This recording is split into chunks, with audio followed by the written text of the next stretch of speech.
मंत्री मोदी ने बिहार में मखाना बोर्ड के गठन का निर्णय लिया है। मखाना बोर्ड को लेकर पूर्णिया और सीमांचल के लोग काफी उत्साहित हैं।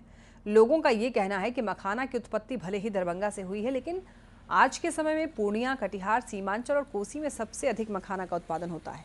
और अगर पूर्णिया में मखाना बोर्ड का गठन हुआ तो लोगों को रोजगार मिलेगा। बोर्ड के गठन होने से स्किल्ड लोग आएंगे और किसानों को भी इसका काफी फायदा मिलेगा। मखाना कारोबारी से बात की है न्यूज़ 18 संवाददाता कुमार प्रवीण ने। और सीमांचल का एरिया मखाना का हब कहा जाता है, चाहे प्रोडक्शन के मामले में हो, चाहे यहाँ से सप्लाई के मामले में हो।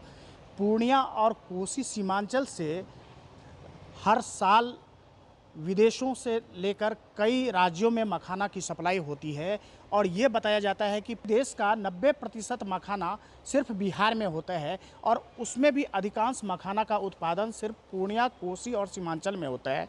और आप देख सकते हैं मेरे पीछे यहाँ पर कई कामगार हैं जो कि मखाना के कारोबार से जुड़े हुए हैं। लाखों की संख्या में फोड़ी वाले हैं जो मखाना के कारोबार कर रहे हैं। कई व्यवसायी हैं जो मखाना के कारोबार से जुड़े हुए हैं। जो हमारे प्राइम मिनिस्टर जी हैं, नरेंद्र मोदी जी हैं, उनको सबसे पहले इस बात के लिए कहूँगी कि पूर्णिया में हमारा एयरपोर्ट चालू हो रहा है। तो जो आप मखाना बोर्ड की बात जहाँ तक कह रहे हैं, मखाना बोर्ड में आने का बहुत अच्छी मैं कहूँगी कि एक बहुत अच्छा अपॉर्चुनिटी है कि मखाना बोर्ड का गठन हो रहा है। गवर्नमेंट का बहुत अच्छा डिसीजन है जिसको हम लोग अप्रिशिएट करते हैं। और जहाँ तक बात है बिहार के अंदर मखाना बोर्ड कहाँ होना चाहिए या क्या इसके ऊपर क्या है, तो आप यदि देखेंगे तो जो सीमांचल वाला एरिया है, सीमांचल वाले एरिया में मखाना का प्रोडक्शंस, मखाना के सीड प्रोडक्शन से लेके जो पॉपिंग होती है वो सबसे ज़्यादा इन एरियाज़ के अंदर में है। तो ज़रूर बात है कि यहाँ पे ज़्यादा से ज़्यादा लोग जुड़े हुए हैं। यदि आप सप्लाई चेन को ले लेंगे तो मुझे लगता है, I am not giving the accurate data, but पूरा प्रोडक्शन, पूरा इसका सप्लाई का 60% प्रोडक्शन सीमांचल एरिया का होगा। मैं यदि पूर्णिया की बात करूँ तो पूर्णिया बहुत पुराने टाइम से मंडियों के लिए जाना जाता था।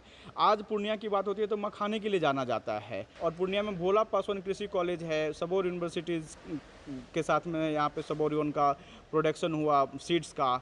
यहाँ पे लो लैंड एरिया बहुत है। यहाँ पे लोग जो है सो बाकी के फसल छोड़ करके मखाने को प्रेरित होकर के मखाने का फसल में जो है सो अग्रसर हो रहे हैं। तो इसको बढ़ावा मिलेगा पूर्णिया में यदि मखाना बोर्ड का गठन होता है तो। बिल्कुल, पूर्णिया के लोगों की मांग है कि पूर्णिया में मखाना बोर्ड का गठन हो, क्योंकि इसके पीछे भी कई कारण हैं। यहाँ पर सबसे ज़्यादा प्रोडक्शन होता है, यहाँ से विदेशों में सप्लाई हो रहा है। लेकिन अगर मखाना बोर्ड का यहाँ गठन हो जाता है तो यहाँ पर स्किल्ड लोग मिलेंगे और इसका और अधिक प्रचार प्रसार होगा, इसका और अधिक प्रोडक्शन होगा। कुमार प्रवीण, न्यूज़ 18 पूर्णिया।